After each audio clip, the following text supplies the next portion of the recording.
모레 만날 땐 이런 혼란들이 다 정리되기를 바랄 뿐입니다. 그 편지, 그걸 나한테 주지 않은 이유 등 모든 게요. 수수께끼는 지겹습니다. 선생님이 수수께끼라고 부르는 게 종종 보호장치로 마련된 것이기도 해요.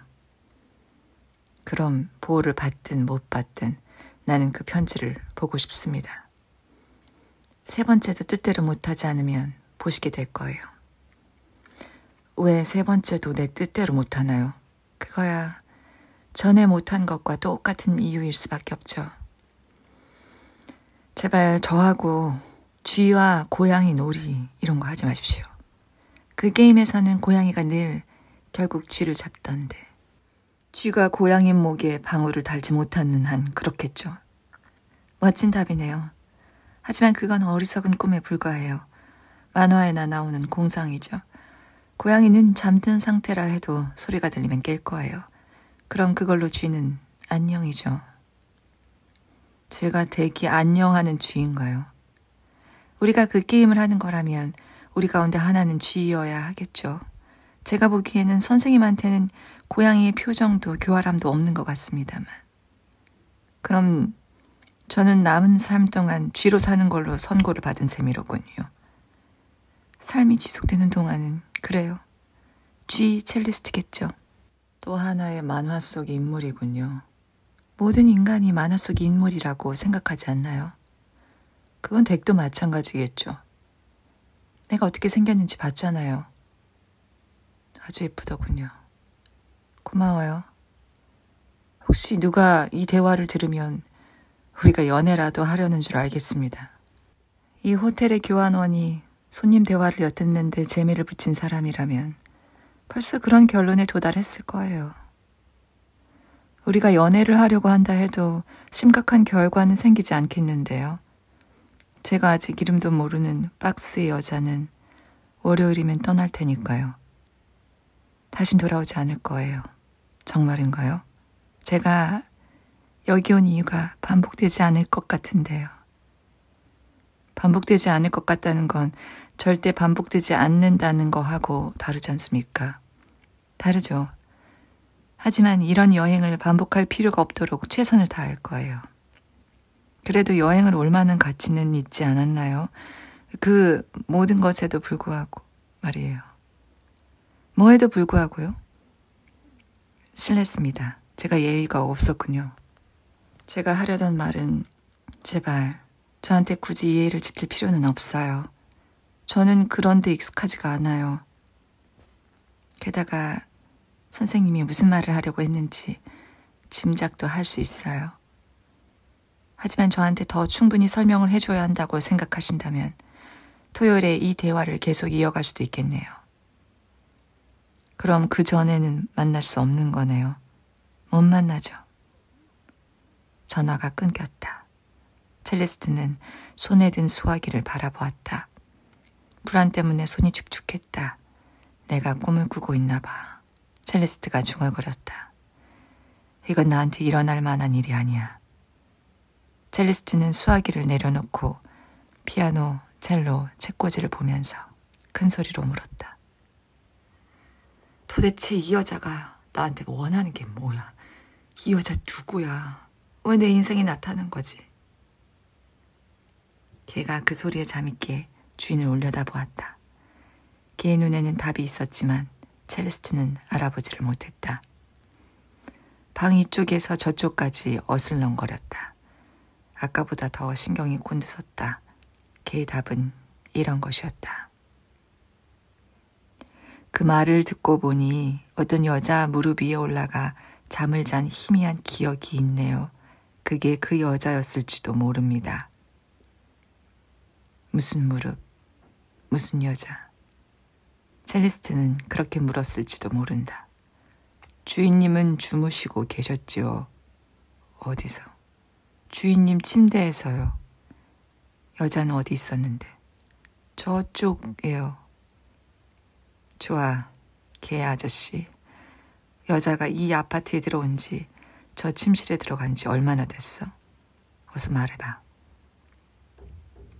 반드시 아셔야 할 것은 개의 시간 인식이 인간의 시간 인식과 같지 않다는 겁니다. 하지만 주인님이 침대에 여자를 받아들이신 지는 정말 오래된 것 같습니다. 비꼬려고 하는 말은 아닙니다. 그러니까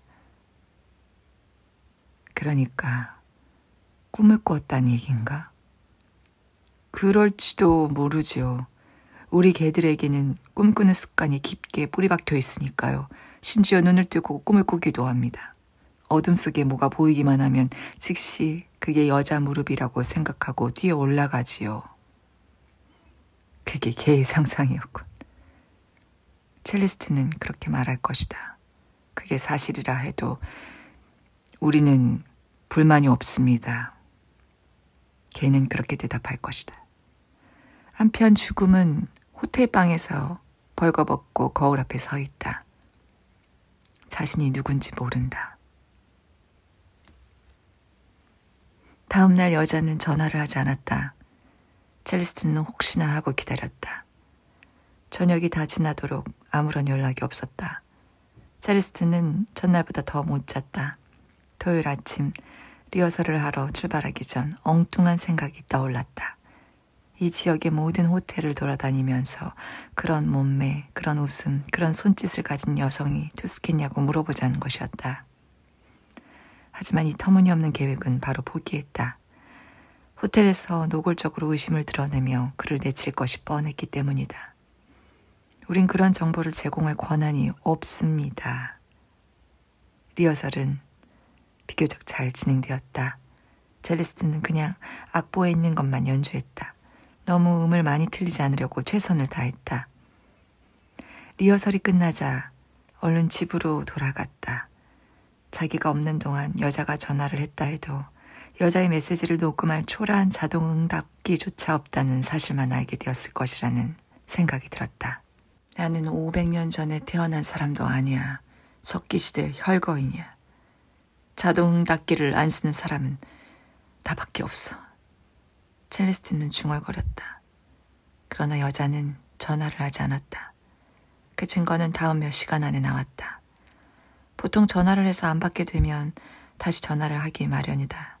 그러나 그 가증스러운 기계는 점점 절망적으로 변해가는 첼리스트의 얼굴도 무시한 채 오후 내내 침묵을 지켰다. 좋아. 연락을 안 할 모양이군. 이런저런 이유로 그럴 기회가 없었겠지. 하지만 콘서트에는 올 거야. 그리고 지난번에 그랬던 것처럼 같은 택시를 타고 돌아오겠지. 그래서 여기 도착하면 이번엔 안으로 들어오라고 해야지. 그럼 차분하게 이야기를 나눌 수 있을 거야.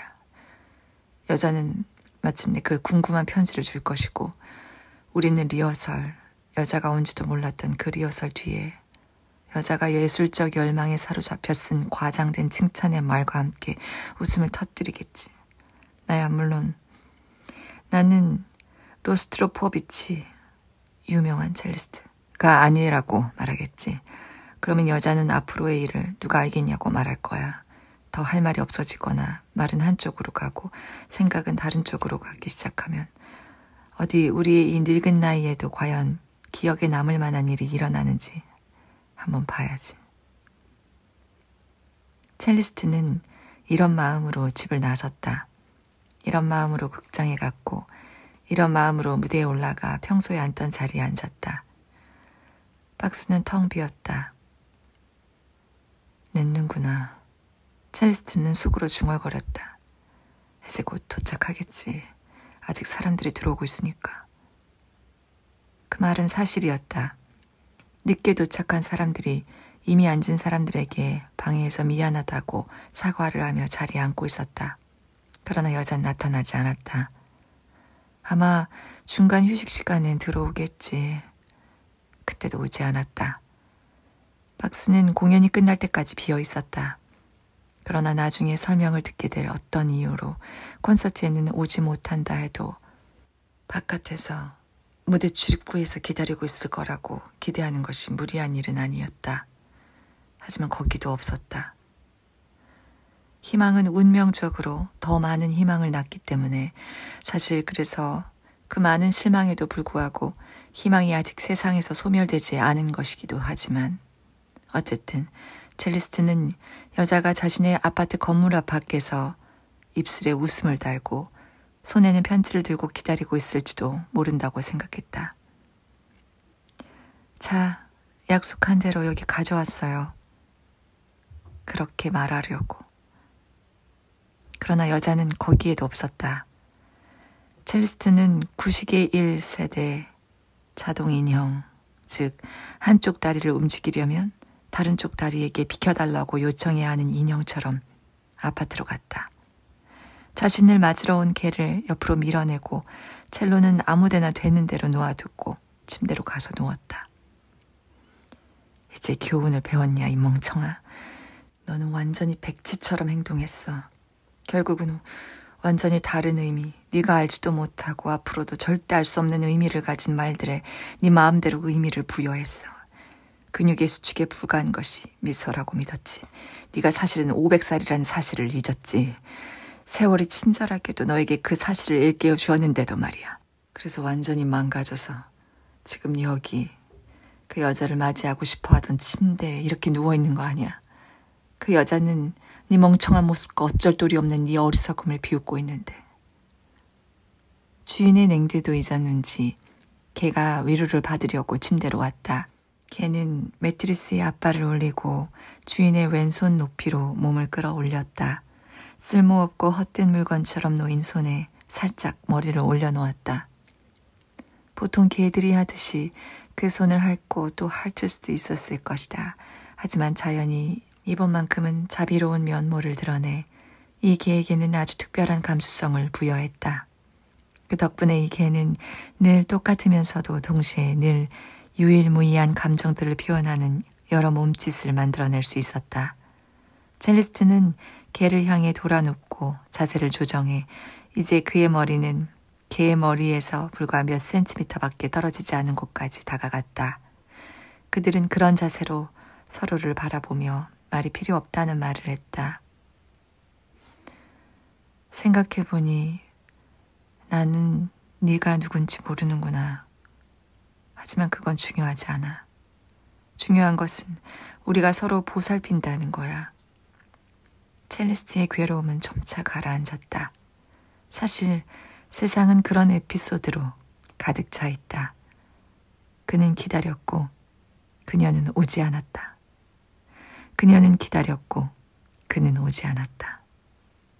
아무것도 믿지 않는 우리 회의주의자들끼리 하는 이야기지만 다리가 부러지는 것보다는 그것이 낫다.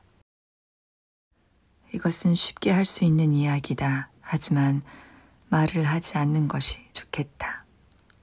말은 종종 의도한 것과는 매우 다른 결과를 낳기 때문이다. 워낙 그런 경우가 많아서 남자와 여자들은 흔히 저주를 하고 욕을 내뱉는 것 아닌가. 난 그 여자가 싫어. 난 그 남자가 싫어. 그렇게 욕을 내뱉고 나서는 울음을 터뜨리곤 한다. 첼리스트는 침대에서 몸을 일으키고 개를 끌어안았다. 개는 마지막 연대 행동으로 앞발을 주인의 무릎에 올려놓고 자신을 책망하는 사람처럼 말했다. 조금이라도 위험을 갖추세요. 제발 우는 소리 하지 말고. 그러자 첼리스트가 개에게 말했다. 배고프겠구나. 개는 꼬리를 흔들며 대답했다. 네, 배고파요. 몇 시간 동안 아무것도 먹지 못했습니다. 둘은 부엌으로 갔다. 첼리스트는 먹지 않았다. 식욕이 없었다. 게다가 목에 덩어리가 걸린 것 같아 뭘 삼킬 수도 없었다. 30분 뒤 다시 침대로 돌아가 자는데 도움을 얻으려고 약을 먹었지만 별 도움이 되지 않았다. 계속 자다 깨다 자다 깨다 했다. 계속 잠을 쫓아 뛰어가야 한다는, 그래야 불면증이 침대 옆자리를 차지하지 못한다는 강박감에 시달렸다. 첼리스트는 그 여자 꿈을 꾸지 않았다. 그러나 어느 순간 잠을 깼을 때 여자가 두 손으로 가슴을 누른 채 음악실 한가운데 서 있는 모습이 보였다.